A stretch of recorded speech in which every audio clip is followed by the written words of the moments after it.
Welcome back everyone to the Over the Board tournament series where I take my classical chess games, basically 1.5 hours each player, with a 30-second increment per move, and we analyze them. And today is no different. We played against the Chess Academy, which means that these guys are really into chess. And I don't know how the rest of the team did, but when I was done with my game, it was 3-3. And then our guy lost, and then it was just up to our chief to try and determine a draw. So yeah, these guys were really tough. They were really tough, and my opponent was tough for 20 moves. But yeah, the game was really good. I'm not joking. This is going to be the game of the month. I didn't play a single game this month except today. This is the first game classical I'm playing this month, and I'm gonna be honest. This is the game of the month for me. As always, if you like this video, subscribe, maybe hit a like, comment. We're trying to get that monetization, as always. And a little announcement.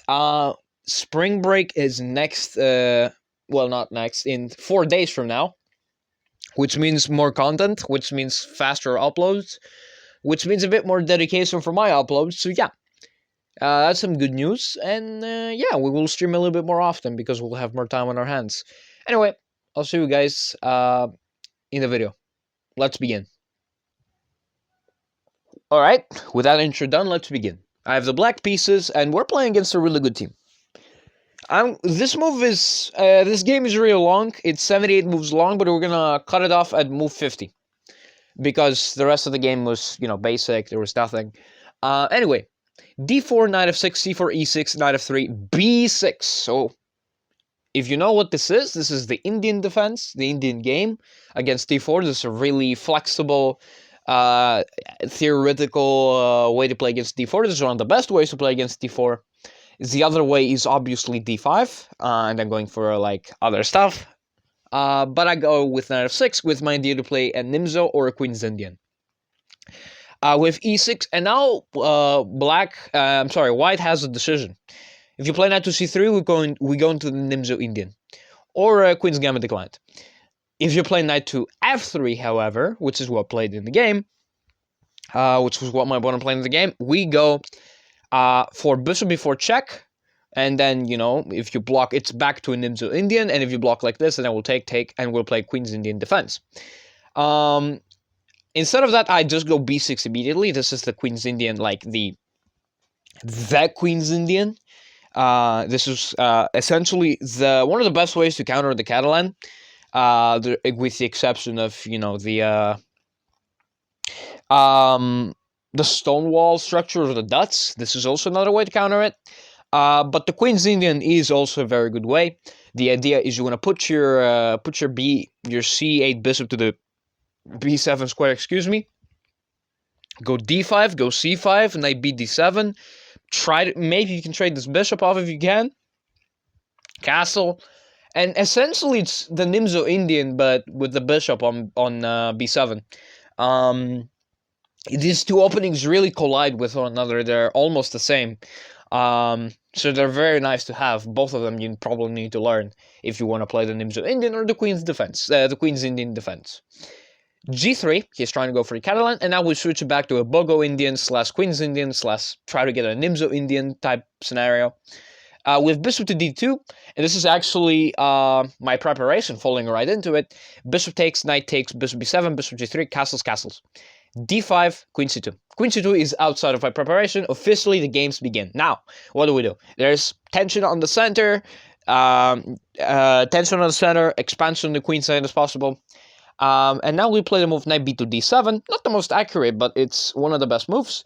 The idea is you want to go c5. And now I did think a little bit here before playing this move. The problem here is c5. c5 for white. If c5 happens, then there is one move. It's c6, and even though this looks a bit stupid, actually black gets a bit of counterplay here with the queenside pawns, and the game shifts from central to kingside play or queenside play to just straight up queenside play, and then we'll fight with our B and C pawns and try to get try to get something like this. This is what we're trying to get here. Even though our B and A pawns are completely gone, we have a crazy and very nice central space advantage. And also, rook c8, queen c7, queen, you get the point. Queen b6, queen, rook c8, and nice bishop, nice central space, good knights as well. And yeah, the position is actually not as bad. Queen c2, knight b d7. My opponent goes rook f to d1. Just putting the rook there, you can go like e3 or e4 in the future. And now we're going c5. c5, essentially trying to asking why the question. What do we do in the center? And both captures of the pawn are actually good. If you take the c pawn, then I take with knight, and now we're trying to win the battle over the d4 square. If you take like this, both knight, bishop, queen, and pawn are really good. All of these captures are good, but I think pawn is kind of the win for me. Even though you do block both of the bishops, you don't actually have a detriment because this guy's bishop is also blocked, and you can win a battle for the e4 square, which is what the entire game will revolve around, if you see. My opponent decides to take the d pawn instead. We take with the pawn. If you take with the knight or the bishop, there's e4, and you get overrun with in the center. My engine is a bit slow today. I don't understand this. This happens all the time. These couple of days. My internet is fine, but I can still explain to you why taking the knight is bad. It's because you give white a lot of development and a lot of time and a lot of initiative, which is not nice. So that's the reason.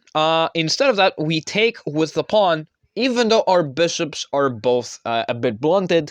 Mine is a bit better because I can actually fight for the square right here. And if I can get a knight on that square supported by a knight or a pawn, then I will have a pretty good position.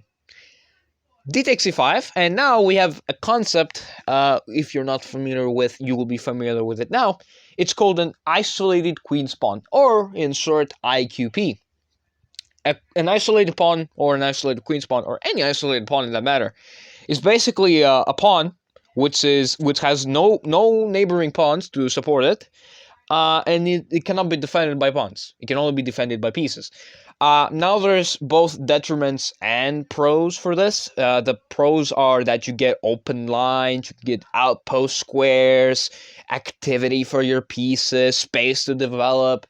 The detriment is that the pawn, if you trade a lot of pieces, it will get really weak. So you need to have a lot of pieces to support the pawn in order to use it as some sort of way to attack. b4, trying to attack my knight, expected. Knight c to e4. Now we're, gonna trade a pair of knights. Takes. And now in this position, a lot of things are possible. This position is very complicated. It's in the balance. Essentially, what I'll try to do is support this knight, bring the queen to f6, and try to use my isolated pawn to my advantage. With the open c file, e file, and the d file, this pawn could be strong, but it's still a bit weak because it's isolated. However, it does give you open lines. My opponent plays knight to e1. What I also calculated is e3, queen f6, just developing. The one move attack doesn't quite work because I can go back, or I can also just defend with my rook, or move my bishop. So it doesn't really do anything. So yeah, that doesn't happen. 91 instead. 91 is a discovered attack. Now you might say, where is the attack? The attack is not actually on any of my pieces. It actually has to do with the reason with the pawn and the queen behind it. Essentially, if the bishop takes the knight, I cannot take back because I lose my queen, and then this is very embarrassing on a classical game to do this, okay? This will be very embarrassing. So instead of that, we actually go queen to e7. We need to get rid of, the threat on the queen. It's not an immediate threat. It's not like, how do you say it? I don't know how you say it, but it's not like immediate. It's a bit slow, a bit silent. That's how I like to say it. The best move is rook to c8 according to the computer. But queen e7 and queen f6 are both tied for second place. All right, rook to d4. Before we go to rook to d4, let's talk about the alternatives. The alternatives are like basically two. One of them is taking the knight, just getting rid of my isolated pawn, but getting these files, and maybe trying to get the knight. But I don't like this because this bishop just reigns supreme, and it's more of a 4-point bishop than a 3-point bishop. And I could get in theoretically, like it's very close to being bad. And you know, it also gets rid of my isolated pawn, which I could use actually to attack you, like this. I could use it, and if you take the pawn, then I take that pawn, and I still have a very overpowerful bishop. You don't have that bishop, and your light squares are pretty weak. Your knight looks stupid, and I have a slightly better position, but it's still not over. So rook to d4. The other move is like a3 or queen to b3. Both of these moves are fine. Actually, queen to b2. Excuse me, because if you go queen to b3, there's like rook c8 and attacking possibilities everywhere. And if you go a3, which is same thing here, you get a lot of attacking possibilities. Instead, we have rook to d4. Rook to d4 is okay. You defend the pawn, but you defend it in a way that destroys your coordination. And actually, even though it looks stupid, queen f6 is the best move, and in fact, what I played. What does queen f6 do? Let's begin. Queen f6 attacks this and this. Which do you have to defend? Both. What do you have to do to defend both? e3.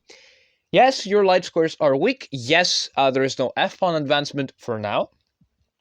And yes, you will lose a lot of time, but you will survive. And in fact, there's a lot of pressure down this rook because of, you know, all this pinned action here.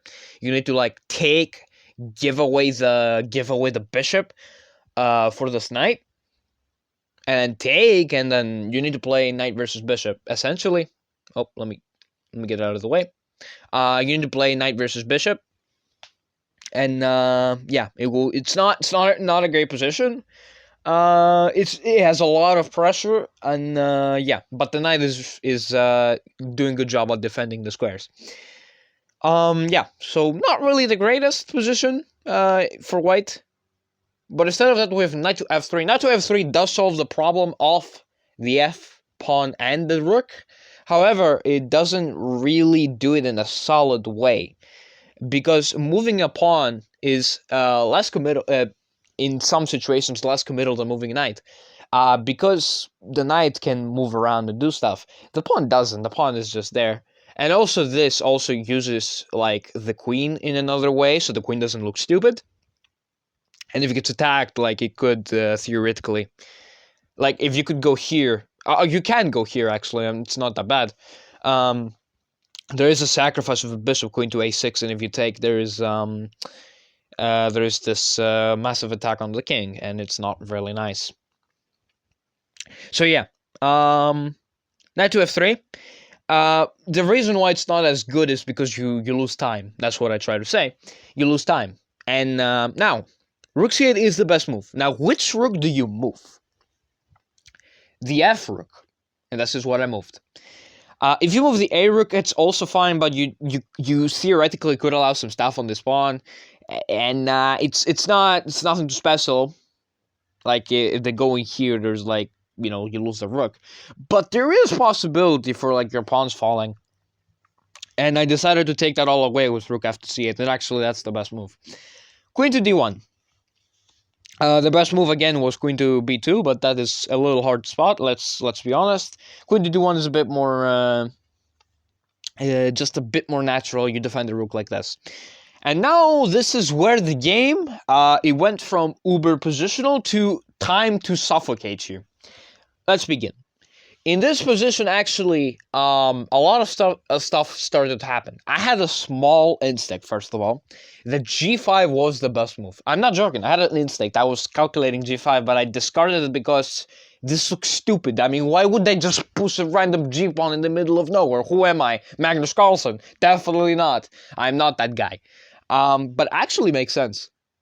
In a nutshell, it makes sense. Because if you go g4, trying to stop g5, because if you let g5 happen, first of all, you're a moron. Second of all, you lose a rook.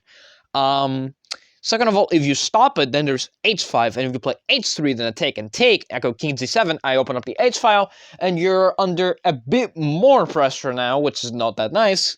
So yeah, there is an idea behind it, and also your knight is just stuck defending this rook, and so is your queen. So yeah, and also my h-file opens up, and you probably will die.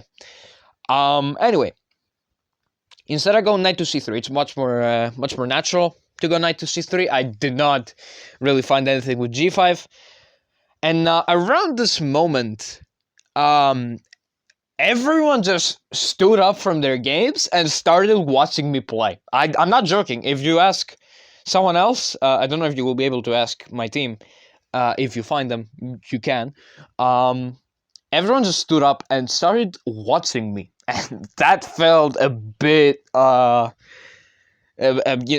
felt a bit proud inside of me, but I also felt a bit stressed because I have like 13 pairs of eyes watching me, and it's not that comfortable. So yeah, almost everyone stood up and started watching me play. In this position, when I said in the intro, this is the game of the month, I was not. This is the game of the month. Not game of the year yet, but game of the month for sure.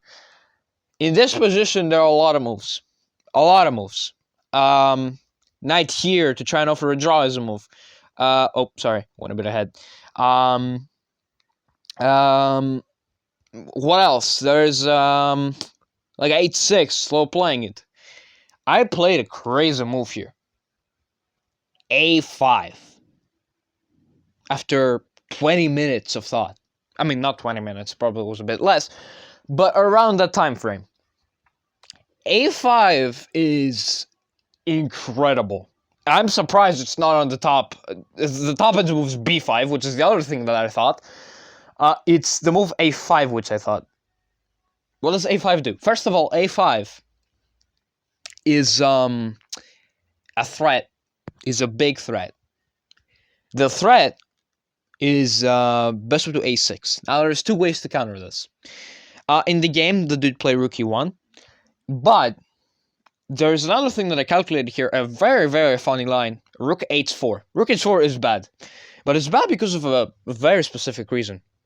If you take this pawn, and if you don't take the knight, taking the knight and then losing the rook is the best line, but if you don't take the knight, I calculated queen takes this, you block with the knight, and g6. There was also another line which I calculated, excuse me, which was revolving around sacking. Once they take, it's mate in 6. I didn't see the mate in 6, but I saw it just had a massive attack. The mate in 6 was basically that they would go here and then I would take their knight. Oh, I did see it. Never mind, I did see it. Did I see it? I probably did see it, but I probably didn't at the same time. I just saw that I could take a lot of pieces. Yeah, anyway, a5. Another move here is very hard to find. b5. This is the other thing I calculated. The problem with b5, however, is the fact that I can just attack your b pawn and you will probably fall. If you go a4, now my knight just goes back and you've essentially trapped your rook. You've put your queen in front of its butt, and if you try to unclog yourself with a move like this, it just does more harm than good. Because you waste a lot more time. You've wasted a lot of time to try to get this rook unscrewed, and actually now I did see the move g5, g4, h5, h3, takes, king z7, and bringing the rooks, or rook to c8, and then going ballistic. And yeah, this is the pinnacle. So a5, rook a1. Okay, my idea has been countered. Also, you would think. Bishop a6. Okay, queen d2, defending the pawn. Natural, happens. And now I sack my knight. No, I didn't. That's stupid. Knight e4. Going back. I just go back. You know why I go back? Because they're queen to d1. because if you go here, you lose your queen. And if you go here, like I also get in, you get destroyed, demolished, and then we're gonna trade queens. We can trade queens. Is trading the queens the best move? I also can. Oh, yeah. Apparently that's the best move. No, I would just trade queens and then go into the send game, and then you would have a trap rook and then a double pawn structure as well, and I would get your pawns. That is my entire idea. I did not see rook takes knight. I did not see that. That's a bit hard. I mean, I would see it if I calculated it, but I didn't, calculate it as much. But yeah, you just apparently end up in a better position here because of this. And if you need to move your rook and then you take this pawn, okay, fine. Yeah, this is sexy. All right, I love it. Anyway, queen to d1, and if you pay attention, after bishop to c4, which is what I play in the game, the rook is trapped. It cannot go anywhere. It is trapped. Physically, it's trapped. And this was the point where everyone just started scratching their heads, and they were like, "Oh my god, what is this guy at the 7th chessboard doing? This is crazy." I did not actually have those thoughts, by the way. I was just really focused on playing the game. Anyway, b takes a5 and rook takes a5, attacking the pawn again, doubling up on the pawn after a4, and then eventually he did sack his rook for my knight. Actually, I think sacking your rook for the bishop is better. Hot take. I feel like this is the better move. Because the bishop is a bishop, but the knight could still theoretically be better than the bishop. I hope that makes sense. Anyway, rook takes e4, d takes e4, knight d4, rook d8. Putting pressure on the knight. The better move is, I think it's, it's knight d2. I was just waiting for the confirmation. Knight h4 is alright. Knight h4 is also right, which is what I thought, actually. But yeah, knight d4. Rook here. Pawn defense. Finally, that e-pawn moved to defend something. And now we go rook a8 for some reason. This is where I just start to play random bullshit. Bishop here is obviously the best move. You just destroy the coordination of everything. And be in good shape. Rook a8 is trying to go back to c8. And queen to c2 attacking this. We go here. And after this, lining up some attacks. Then there is rook to c8, exactly what I planned. F3, which is a really, really bad attempt of trying to get me to take. And then if this, then they were trying to get me to like lose my rook. But there was pawn check. And then you get D. You guessed it, demolished. You get demolished here. It's very bad. There might be actually a bit of a faster. Yeah, there's a. This is a bit too much. This is it's mate basically. That's what I'm trying to say. But yeah, f3, bishop c4, attacking the queen. Queen to b4, e takes f3, bishop takes f3. And actually, before this, I calculated something else, which I was not very confident. I calculated rook takes knight. Straight up just sacrificing the rook. And if you take, there's this massive attack on the king. But after I calculated that black doesn't actually have the sufficient attack that he needs to like get this thing done, I am wrong, but also correct at the same time. That looks very scary. Both for me and for white. Mostly for white because they're the one under attack. But something I did not like about this. Bishop c4. E takes a3, bishop takes a3, h6. Again, fun fact, sacrificing the rook here is actually not this bad to try to get an attack. And again, I still didn't sacrifice because I didn't see a reasonable follow-up to this. But it's a reasonable move, apparently. But Stockfish hates it, obviously. It's an idea. Bishop takes a3, and I play h6. The better move, according to the computer, is bishop here.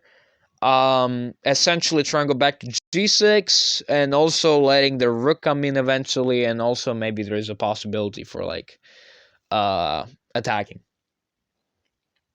h6 is a bit more natural because you're trying to get a square so you don't get back rank mated. It would be really embarrassing to get back rank mated in a classical over the board game because you're not paying attention. Now, if it's because of a sacrificial reason, sure, that's a bit different. But if you were completely winning and then you suddenly get back rank mated because you did not take care of your king, yeah, that's a bit on you. Anyway, bishop g4 attacking the rook, obviously. And now we'll just move the rook to c7. Rook c1. And now, ladies and gentlemen, the creme de la creme. Rook takes d4. Sacrificing the rook, as if you take, there's a sequence where you lose your queen. And actually, you're mated. Yeah, you're mated. You're straight up just mated. If you go to h1, you're mated. If you go to here, then you will not be mated, but you will lose your queen. And this is a bit, just a tiny bit bad. Okay, just a tiny bit bad. And actually, after, oh, sorry about that. I entered the Explorer by accident. Excuse me. Anyway. And if you think it's not that bad, well, you actually will have to trade bishops as well. And now it's rook versus queen. And this rook versus queen is extremely, extremely winning for the guy with the queen, because you're not only just up queen for a rook, but also have split up the white pawns in a certain way that is even worse. And if you're playing against the queen, you need to guard everyone with your stuff. And you will also have an outside b pawn, so... Very bad stuff for white here. That's what happens if you take the pawn. If you don't take, you actually play the best move, h3, defending the bishop. If you don't take, actually, best move here might be just sacrificing the bishop. The rook for the bishop, excuse me. It's not the best move, but it's one of the best moves, actually. Because actually one of this, and then... you still do get in. Like, you I cannot talk, I'm sorry. You get in, again. So yeah, but instead of that, I played something a bit more passive, queen to d6, trying to trade. This simplification is to the detriment for white. It's absolutely not recommended. And then, you know, I would place everything on the dark squares and slowly win the game. So instead of that, we have queen going there. And now we have the move rook e7, targeting the pawn. It also pins this miraculously. I'm joking, I obviously saw that. And then you would take the queen with check. So queen f2, defending everything. It's actually mate in 9 according to the computer. I will never see mate in 9 in a million years. And then rook to d2. We're destroying white's safety here. After queen f3, every normal being just, you know, moves the bishop. But I decided to be a bit exotic with myself. It's still completely winning, and in fact I did, I will tell you the result after this. I played the move queen f6, which loses the bishop with a queen trade. And eventually we trade rooks, and it's bishop versus rook, and actually bishop versus rook, it's winning with the guy with the rook, because rook will always beat the bishop. There are endgames where the rook cannot do anything against the bishop because you cannot advance, and so can white with the bishop. But these endgames are really rare, but most of the time, with structures like these, you would just put the rook here on this column, and you just zip around, you move your king slowly up your pawns, and you will promote. And this is exactly what happened. And after king g7, 30, let me see how many moves it was. I have a second paper as well, which means it's more than 60 moves. On move, let's see what it says. On move 78, my opponent decided to resign. And now that I'm looking at the notations, it's because he blundered a fork with a rook. He essentially put a bishop here, a king here, and then my rook came in for the kill and just, you know, took it. And then he resigned. And the game lasted 4 hours. More than, you know, the average, which is like 3 hours, because both of us has 1.5 hours. I didn't bother showing you the rest of the game because really nothing happened. It was just, I'll show you what happened, basically. It was just, he was basically moving king back and forth. I slowly moved up my pawns. He went here, here, and I broke apart the structure. I mean, this is the idea, basically. White runs out of moves here. There is nothing to be done. Not like this, though. You don't want to lose all your pawns. even though it's the best move. But yeah, essentially this is what will happen. I'll just make you just not have any moves left, and you will lose. This is what basically happened. At some point, we had an 8 spawn there. These pawns were passers. This was gone, and the bishop was the only anchor. The king was isolated in that way. It somehow got here. Then I forked with the rook, won the bishop. He resigned, and he was like crying after the game. So yeah, that was the game, and he actually had an elo, which means we'll get even more elo now. Yeah, actually, because I beat someone with an elo, I get elo no matter what now. So yeah, this is nice. So yeah, the my debut season over the board has started very nicely. This is literally just month 3 of my career. It's been 3. I've started 3 months ago, the professional over the board. So I'm really proud with myself. Yeah. I will see you guys on the next one. This was the game of the month, like I said. I don't think there's anything better for this month coming up. Maybe there will, but I doubt it because the month ends in 2 days. So yeah, I'll see you guys next time. Take care. See ya.